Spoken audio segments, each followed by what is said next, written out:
안녕하세요. 의료법규와 의료안전위, 의약품 안전을 발표하게 된 김민주 정서아입니다. 순서로는 의약품과 의약품 안전, 의약품 관련 법안과 의약품 사고의 심각성, 의약품 안전사고 예방, 의약품 안전과 IT로 구성되어 있고 퀴즈와 참고자료로 마무리하도록 하겠습니다. 의약품의 개념과 분류입니다. 의약품의 정의는 의료에 쓰이는 약품이며 질병을 진단, 치료, 경감, 처치 또는 예방할 목적으로 사용하는 물품이며 사람이나 동물의 신체 구조 또는 기능에 영향을 미치는 것을 목적으로 하는 것입니다. 현재 국내 의약품은 의약의품과 의료기기가 아닌 물질로 정의하고 있습니다. 다음은 의약품 분류입니다. 약사법 제2조에 따라 분류하면 일반 의약품과 전문 의약품 두 가지로 나누어 볼 수 있습니다. 첫 번째로 일반 의약품은 오용과 남용될 우려가 적고 의사의 처방 없이 사용하더라도 안정성 및 유효성을 기대할 수 있는 의약품이며 질병 치료를 위해 의사나 치과의사의 전문 지식이 없어도 쉽게 사용할 수 있는 의약품입니다. 의약품의 제형과 양리작용상 인체에 미치는 부작용이 비교적 적은 의약품이라 볼 수 있습니다. 두 번째는 전문의약품입니다. 일반 의약품이 아닌 의약품으로 정의되어 있고 의사가 처방하는 약물로 반드시 의사의 처방전에 근거하여 면허가 있는 약사에 의해 조제되는 약품이어야 합니다. 다음은 의약품 오용과 남용에 대해 알아보겠습니다. 약물 오용은 치료의 목적으로 사용하지만 의사나 약사의 처방 없이 약물을 사용하거나 지시사항을 무시하여 사용하는 행위이며 약물 남용은 치료를 목적으로 하지 않고 감정이나 행동의 변화를 일으키기 위해 부적절하고 불법적으로 사용하는 행위입니다. 다음은 의약품의 형태입니다. 의약품의 형태로는 액체, 정제, 캡슐 물약, 흡입기, 주사, 패치, 국소성 의약품, 좌약, 구강정으로 구성되어 있습니다. 액체는 유화액과 현택액과 같이 용해되거나 현탁되는 의약품 조제 형태이며 고체에 비해 빠르게 작용합니다. 또한 다른 형태의 약품보다 작용 시간이 짧으며 쏟기 쉽다는 단점이 있으므로 주의해야 합니다. 정제는 원형이나 타원형 같은 고체 형태의 의약품이며 입으로 섭취가 가능하고 삼키기 용이합니다. 다만 표면의 코팅으로 인해 생산 비용이 높습니다. 캡슐은 약품에 젤라틴 소재의 껍질을 씌운 의약품이며 부드러운 젤라틴 껍질로 인해 삼키기 쉽습니다. 또한 보관 조건이 특별하며 용해되기 쉬운 물질에는 적합하지 않습니다. 모략은 액체 형태로 눈이나 귀, 코와 같이 감염된 부위에 바를 수 있는 의약품입니다. 흡입기는 폐로 직접 압력을 가해 분사하는 형태이며 흡입기는 천식에 빠르게 작용하는 완화제로 만성기관지염에 처방됩니다. 부작용으로는 흉부의 불편함과 현기증, 불규칙한 심박 등이 있습니다. 주사는 피부의 바늘을 사용하여 의약품을 처방하는 장치이며 매우 강력하고 빠르게 효과를 볼 수 있습니다. 하지만 주사기를 여러 번 사용하여 감염의 가능성을 유발할 수 있으므로 주의가 필요합니다. 패치는 피부에 접착하는 형태의 의약품이며 한 장으로 며칠간 치료가 가능한 장점이 있지만 접착제를 떼어내는 즉시 치료를 중단해야 합니다. 국소성 의약품은 크림이나 로션, 연고 같은 형태로 피부에 직접 도포하는 의약품입니다. 부작용 및 독성을 줄일 수 있지만 시간이 소요되고 환자가 불편함을 느낄 수가 있습니다. 좌약은 직장으로 삽입하는 의약품이며 구강으로 섭취하는 처방이 불가능할 경우 대안으로 사용됩니다. 부작용으로 불편함과 예측할 수 없는 직장 내 흡수가 있습니다. 구강정은 흡수를 위해 볼에 부착하는 정제 형태의 의약품입니다. 위장이 약품을 흡수시키지 못하는 경우 구강정을 사용하게 되면 빠르게 흡수가 가능합니다. 하지만 구강 내에 아물지 않은 상처가 있다면 자극할 수 있으므로 주의해야 합니다. 그렇다면 이러한 의약품들은 어떻게 사용하는 것이 안전할까요? 의약품 안전이란 모든 약물 사용에는 위험 요소가 존재하며 모든 상황에서 절대로 안전한 의약품은 없다는 것을 뜻합니다. 즉, 모든 의약품은 병을 치료하는 유효성만큼이나 사용하는 사람의 안전성도 중요합니다. 다음은 의약품 관련 법안입니다. 제18조 처방전 작성과 교부에서 의사나 치과의사는 환자에게 의약품을 투여할 필요가 있다고 인정하면 약사법에 따라 자신이 직접 의약품을 조제할 수 있는 경우가 아니면 보건복지부령으로 정하는 바에 따라 처방전을 작성하여 환자에게 내주거나 발송하여야 한다. 처방전은 전자처방전만 해당된다. 라고 명시되어 있습니다. 제1항에 따라 처방전을 발행한 의사 또는 치과의사는 처방전에 따라 의약품을 조제하는 약사 또는 한약사가 약사법 제26조 제2항에 따라 문의한 때 즉시 이에 응하여야 한다. 다만 다음 각 호의 어느 하나에 해당하는 사유로 약사 또는 한약사의 문의에 응할 수 없는 경우 사유가 종료된 때 즉시 이에 응하여야 한다. 의사, 치과의사 또는 한의사가 약사법에 따라 자신이 직접 의약품을 조제하여 환자에게 그 의약품을 내어주는 경우에는 그 약재의 용기 또는 포장의 환자의 이름, 용법 및 용량, 그 밖의 보건복지부령으로 정하는 사항을 적어야 한다. 다만 급박한 응급의료 상황 등 환자의 진료 상황이나 의약품의 성질상, 그 약재의 용기 또는 포장에 적는 것이 어려운 경우로서 보건복지부령으로 정하는 경우에는 그러하지 아니하다. 의사 및 치과의사는 제18조에 따른 처방전을 작성하거나 약사법 제23조 제4항에 따라 의약품을 자신이 직접 조제하는 경우에는 다음 각 호의 정보를 미리 확인하여야 한다. 1. 환자에게 처방 또는 투여되고 있는 의약품과 동일한 성분의 의약품인지 여부. 2. 식품의약품안전처장이 경영금기, 특정 연령대 금기 또는 인부금기 등으로 고시한 성분이 포함되는지 여부. 3. 그 밖의 보건복지부령으로 정하는 정보.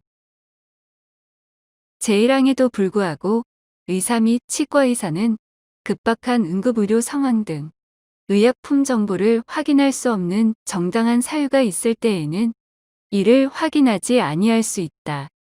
제1항에 따른 의약품 정보의 확인 방법과 절차, 제2항에 따른 의약품 정보를 확인할 수 없는 정당한 사유 등은 보건복지부령으로 정한다. 의료인, 의료기관 개설자 및 의료기관 종사자는 약사법 제47조 제2항에 따른 의약품 공급자로부터 의약품 채택, 처방 유도, 거래 유지 등 판매 촉진을 목적으로 제공되는 금전, 물품 편입, 노무 향응, 그 밖에 경제적 이익을 받거나 의료기관으로 하여금 받게 하여서는 아니 된다.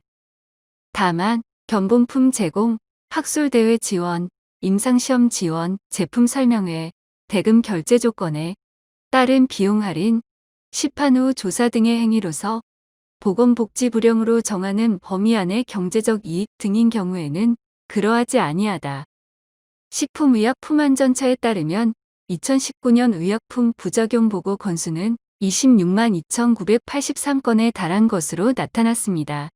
효능군 분류로 보면 해열 진통제 계열의 약품이 3만 8천여 건으로 가장 많은 부작용 보고가 있었던 것으로 나타났으며 그 뒤를 이어 항암제, 그람양성 음성균 작용제, X선 조영제 등 순으로 부작용이 많은 것으로 나타났습니다. 이는 의약품 관련 사고 및 부작용은 우리 일상에서도 일어날 수 있으니 모든 상황에서 절대로 안전한 의약품은 없다는 것을 의미합니다. 의약품 사고의 심각성과 관련하여 불법 의약품에 대한 관련 영상 보여드리겠습니다. 해외 직구가 보편화하면서 의사 처방 없이 전문의약품을 샀다가 부작용을 호소하는 사례가 늘어 주의가 필요합니다. 한국소비자원은 해외 불법 사이트와 구매된 사이트 15곳에서 처방에 필요한 전문 의약품 15종을 2차례씩 주문해 본 결과 모든 제품을 구매할 수 있었다고 밝혔습니다. 이 가운데 국제 우편물로 배송된 19개 의약품은 소비자가 자가 사용 목적으로 소량 수입하는 경우 수입 신고가 면제되는 제도적 허점을 악용한 것으로 확인됐습니다. 또 국내 우편물로 배송된 2개 제품은 통관 금지 성분이 포함돼 해외 판매자가 국내 업자에게 불법적으로 전달한 뒤 국내 우편으로 배송한 것으로 추정됐습니다. 10개 제품은 통관 금지 성분이 들어가 용기나 포장을 다른 용기로 대체하거나 허위 처방전을 동봉하는 방법으로 세관의 단속을 피했습니다. 소비자원은 녹내장에 처방되는 약을 직구로 구매해 속눈썹 연장 목적으로 사용하다 눈 주위에 색소가 침착되는 등 오남용에 따른 부작용이 크다며 주의를 당부했습니다. 다음은 중고거래 앱에서 불법 의약품이 거래되고 있다는데요. 그에 대한 관련 영상 보여드리겠습니다. 요즘 중고거래 앱을 통해 이것저것 사고 파는 분들이 많습니다. 여기서는 의약품을 사고 판다는 게시물도 심심찮게 볼 수 있는데요. 엄연한 불법이지만 감시와 단속은 제대로 이루어지지 않고 있습니다. 전병남 기자의 보도입니다. 한 중고거래 앱에 올라온 거래 글입니다. 나비약으로 불리는 식욕 억제제 디에타민을 판다는 내용입니다. 주로 다이어트용이지만 필로폰 대체제로도 쓰이는 걸로 알려진 향정신성 전문 의약품이어서 의사의 처방이 있어야만 살 수 있습니다. 그런데도 값은 넉넉하게 쳐줄 테니 자신에게 팔라는 글까지 버젓이 올라 있는 실정입니다. 피임약과 인슐린 주사제, 심지어 바르다만 연고까지 거래됩니다. 처방전 없으면 살 수 없다는 경고는 함부로 구입하지 말라는 본래 뜻 대신 약효가 강하다는 보증처럼 포장됩니다. 법상 약사가 아닌 사람은 의약품을 판매할 수 없고 특히 전문 의약품은 약사도 의사의 처방 없인 판매할 수 없습니다. 파는 사람도 사는 사람도 모두 법을 어기는 겁니다. 온라인 중고시장 의약품 불법 거래는 최근 3년간 적발된 게 식약처 통계로 6,400여 건입니다. 중고거래 업체들이 키워드 차단 등으로 불법 거래를 걸러내곤 있지만 의약품 종류와 이름이 다양해 제대로 막아내지 못하는 실정. 그래서 실제 불법 거래는 단속 건수보다 대단히 많을 걸로 보입니다. 국민 건강과 직결되는 문제이므로 중고거래 사업자에 대해서도 책임을 부여하는 방안을 전자상거래법 개정안을 통해서 준비하고 있습니다. 국회는 의약품 중고거래가 많은 걸로 파악된 중고거래 업체 대표를 국감 증인으로 불러 실태와 대책을 협의할 예정입니다. SBS 전병남입니다. 시청하신 동영상과 같은 안전사고를 예방하기 위해선 정부와 기관 그리고 환자 개인의 역할이 중요합니다. 정부는 의료인 대상 마약류 투약 정보 제공 서비스를 실시하고 첨단 바이오 의약품, 전주기 안전 관리를 위한 법률을 올바르게 시행해야 합니다. 기업은 GMP와 같은 가이드라인을 반드시 준수해야 하고 원료와 약품의 위생 관리를 철저하게 해야 합니다.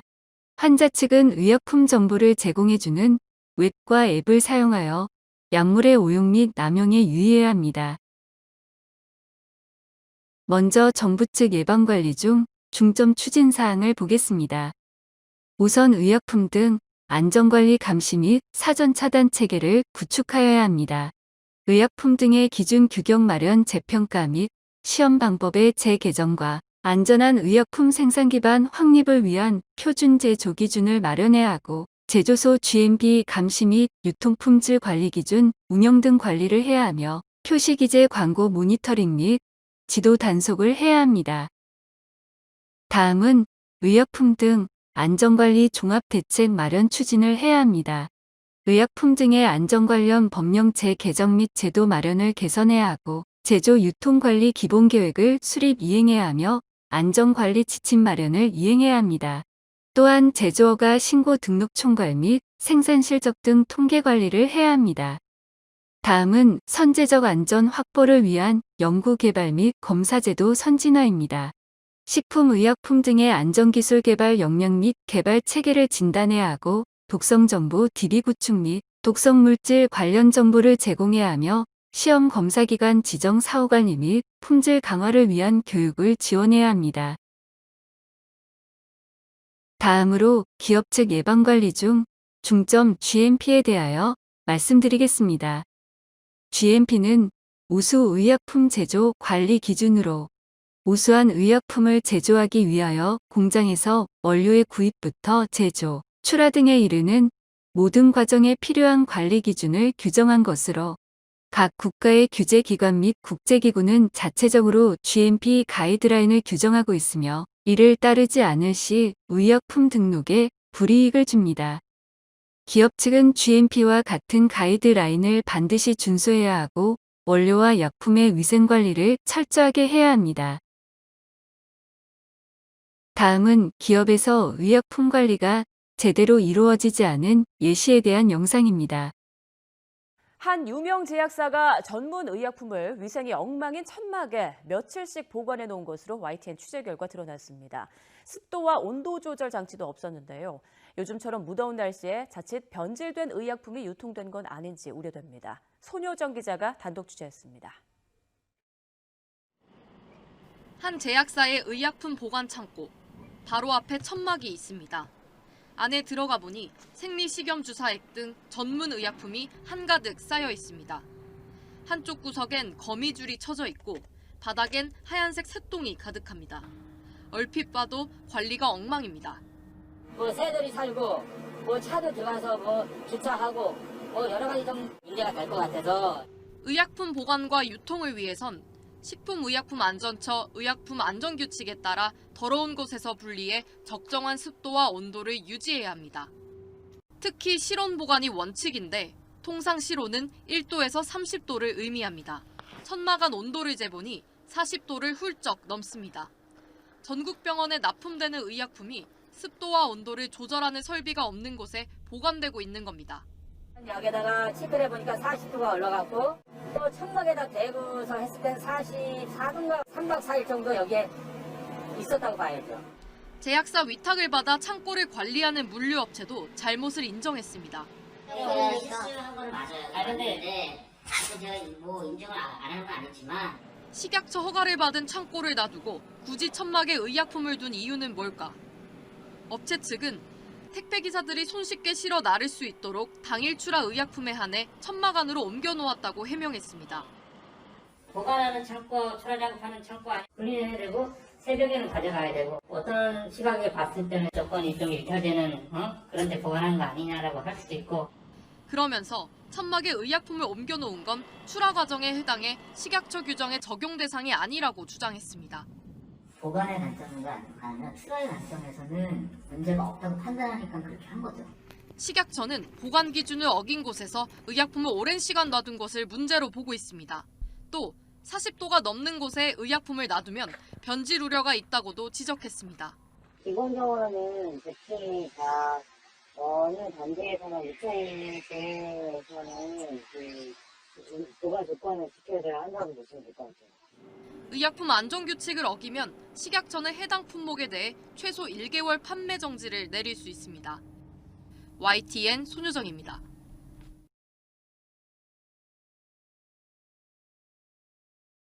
환자 측에서는 의약품 안전사고 예방을 위해 관련 윗과 앱을 활용할 수 있습니다. 지금 화면에서 보시는 어플리케이션은 의약품관리종합정보센터에서 제작한 건강정보입니다. 이 앱은 건강보험 심사평가원의 주요 기능을 모바일에서 사용할 수 있고 다양한 병원들의 평가 정보와 진료비 확인 신청, 내가 먹는 약 알아보기 등 양질의 콘텐츠를 제공합니다. QR코드를 스캔하여 내가 먹는 양의 성분과 다양한 정보 등을 알 수 있습니다. 건강보험 심사평가원에서 운영하는 의약품 안전 사용 서비스 DUR입니다. DUR은 환자의 처방 정보를 공유해서 의사, 약사가 처방 조제할 때 실시간으로 제공하는 서비스로 병영시 또는 어린이, 노인, 인부에게 투여 시 주의해야 하는 의약품 정보 등을 알리고 정해진 기준에 따라 약물 사용이 적절하게 이루어지는지 점검하고 평가하는 제도입니다. DUR의 주요 목적은 예방할 수 있는 부적절한 약물 사용을 미연에 방지함으로 부작용을 예방하고 환자에게 제공하는 의료 서비스의 질을 향상시키며 의약품을 안전하게 사용할 수 있는 환경을 조성하는 데 있습니다. 보건복지부 발표를 보면 DUR을 통해서 2015년 1에서 3분기 9개월 동안 총 8억 2천만 건의 처방 중 5.2%에서 처방 오류를 바로잡았습니다. 한국의약품안전관리원에서는 지속적으로 의약품 사용 시 확인해야 하는 의약품 적정 사용 정보를 개발하여 제공하고 의약품의 안전하고 올바른 사용 방법을 알림으로써 국민의 안전한 의약품 사용의 길라잡이가 되고자 합니다. 다음은 DUR에 대한 관련 영상 시청하시겠습니다.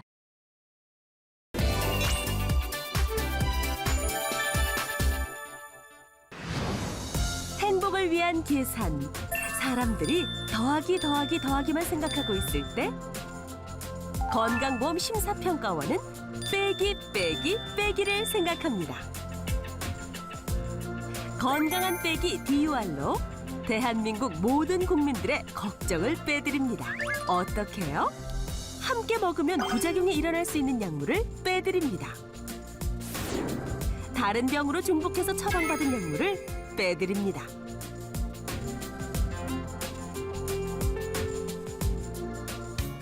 어린이, 노인 등 특정 연령대가 먹으면 위험한 의약품, 임신부가 먹으면 안 되는 약을 빼드립니다.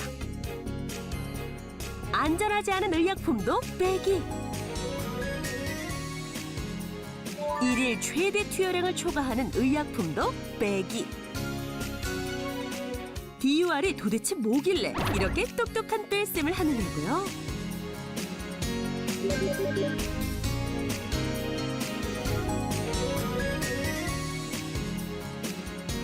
온 국민의 의약품 처방 조제 내역을 건강보험 심사평가원 데이터에 더하면 건강보험 심사평가원의 DUR 시스템이 안전한 약 복용을 위한 정보를 병원과 약국에 즉시 제공. 나도 모르는 사이에 DUR이 다 알아서 쏙 빼줍니다. 잘 빼서 건강하고, 잘 빼니까 안전하고, 잘 뺐더니 국민 부담도 적어집니다. DUR, 국민을 위해 뺍니다.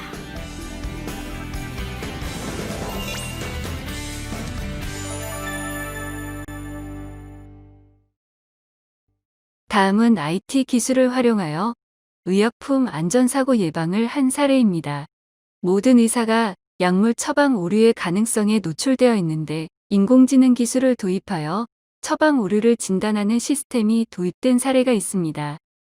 이스라엘과 미국에 기반을 둔 매드어웨어에서 의료 빅데이터를 학습한 AI를 개발하여 의사가 표준 치료 패턴에서 크게 벗어난 처방 전을 잠재적 오류로 판단해서 경고합니다.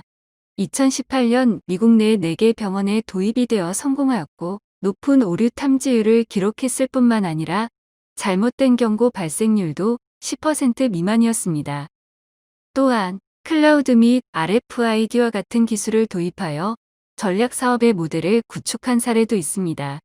대웅제약은 올 1월부터 오라클의 아거스 클라우드 서비스를 도입했습니다.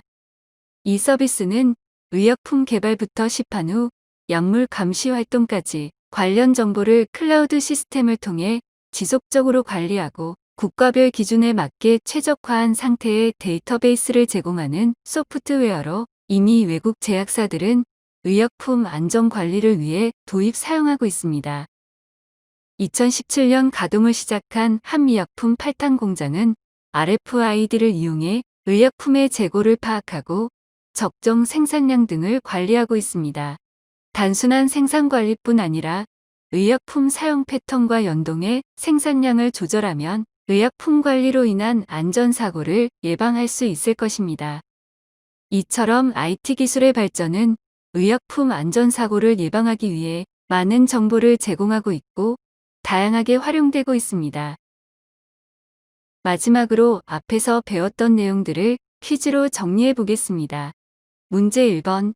의약품 안전 예방으로 가장 옳은 방법은 무엇일까요?